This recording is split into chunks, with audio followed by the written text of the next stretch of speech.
Hi friends and all cricket fans.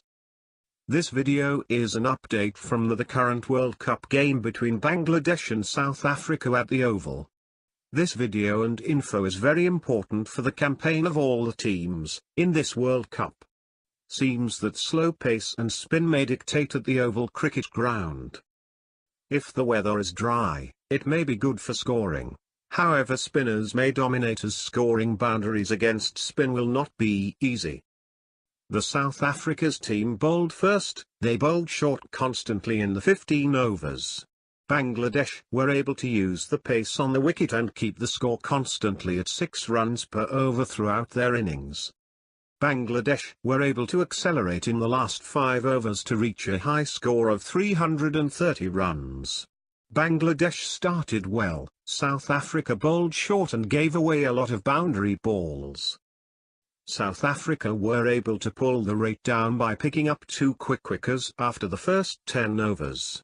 Bangladesh then were able to consolidate for the 3rd wicket, which gave the foundation for a really large total. Bangladesh were able to consistently find the boundaries and eventually were able to score quick runs through the shorter boundaries. Bangladesh consistently dominated throughout the game. This has left South Africa to achieve a record of getting 331 runs at the World Cup. With Njidi have a hamstring which did not allow him to complete his quota of 10 overs, meant this is going to hamper South Africa with a lot of injury problems. Dale Steyn is still recovering from injury, is likely to be available for the next game for South Africa against India on 5th of June 2019. The previous highest was 329 achieved in 2011 World Cup at Bengaluru, India, between England and South Africa started and were always under pressure due to the high rate. Ian Mackerham and de Kock, both of them struggled to find the boundaries. Spin operated at the start of the innings along with pace. Bangladesh also bowled better lengths and therefore did not offer any freebies in the first 10 overs. Then a couple of wickets fell between overs 10 to 17. Faf du Plessis came to the crease and was able to score freely. He put some pressure on Mortaza, the Bangladesh captain, on his bowling. This brought about a bowling change which led to a bolt in the score 8. Around the 27th over, after the 2 spinners operated for 5 overs and brought the run rate down, Faf was asked to take a risk with the field placement. Faf went on to loft Mehdi Hassan over long off, was bowled as he tries to play across the line and bowl turning into his body. Van der Wesen and Miller came targeter, however they consistently struggled to score runs with spin in operation. There were several missed opportunities in the field by Bangladesh and lead South Africa reached 235 overs. South Africa were able to convert 1s into 2s when the pacer Mortaza came back to bowl, however the required rate kept on climbing. Miller, Mackerham, Van der Wesen all struggled to spinners, as the spinners between the two had an economy of around 4 runs per over. This meant the pressure kept on increasing and South Africa had to look to take more risks. This led to chances of taking wickets, though Bangladesh did not convert these chances or half chances. Finally, the wicket of Miller in the 36th over meant this made it virtually impossible for South Africa to get a win from here. The required run rate was over 8 runs per over. With 4 wickets down and Dunimi coming to the crease, meant that both batsmen had to do a lot of catch-up if South Africa were to make a match of this. Mustafiza was bowling well and had nearly 5 overs left out of the 15 overs left, which meant that it was going to be Mortaza that needed to be targeted.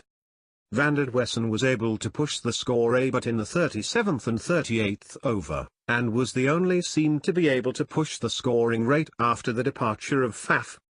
Van der Wesen, playing his 10th game, had scored so far 5 score of 50 plus and looked set to get another 50. He seemed to be playing pretty constantly. He finally got out on the first delivery of the 40th over, with the rate touching nearly 10 and over. He played across the line and completely missed the line for a slightly moving in delivery towards leg stump. His stumps were rattled. Pihaliweo came in and was unable to score a single run in the next 5 deliveries from the rest of the over. Shaifuddin, who bowled this over, had earlier bowled only 3 overs, did not have a great day up to that point, changed the fortune of the game for Bangladesh. This made them the dominant team and looked all set to win the game. The 42nd over was bowled by Shakib and he only was able to concede 6 runs of this over, making it almost impossible for South Africa from here on. 43rd over was bowled by Saifuddin from the other bowling end and got Pihaliweo caught in the covers. This leads South Africa 6 down and will the last recognised hope of Chris Morris coming to the crease. Over the next few overs, South Africa found it very difficult to score the boundaries required, so the run rate kept climbing and one last pair of hope between Dlamini and Morris. The run rate required at the beginning of the 45th over was 12 runs an over.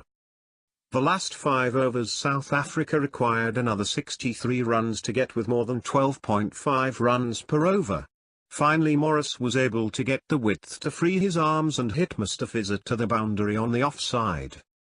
The next delivery, a low full toss, was hit straight down the hands of Sumiasaka at the short boundary on the leg side. This seemed to be the curtains for South Africa as Dlamini was finding it difficult to find the boundary, timing nowhere near the slower pace offered by Bangladesh bowlers. Mustafizur had another with 2 overs left, so it was going to be a very difficult job. With 7 wickets down and Njidi down with a hamstring, it seems impossible for South Africa to win from here. The difference was the last 4 overs where Bangladesh scored 54 runs. That seemed to be the bowl for South Africa. The final blow came when Mustafizur dismissed Dlamini on the first delivery of the 48th over. With South Africa requiring 44 runs in 18 deliveries, Dlamini tried pulling a blow to the leg side and getting a bottom edge and dragging this onto his stumps. With the next few deliveries Imran Tahir could not even score one single, meant the curtains were already drawn. This was a live TV experience narrated which could help cricket fans who follow this game. This game experience narrated from the Oval should help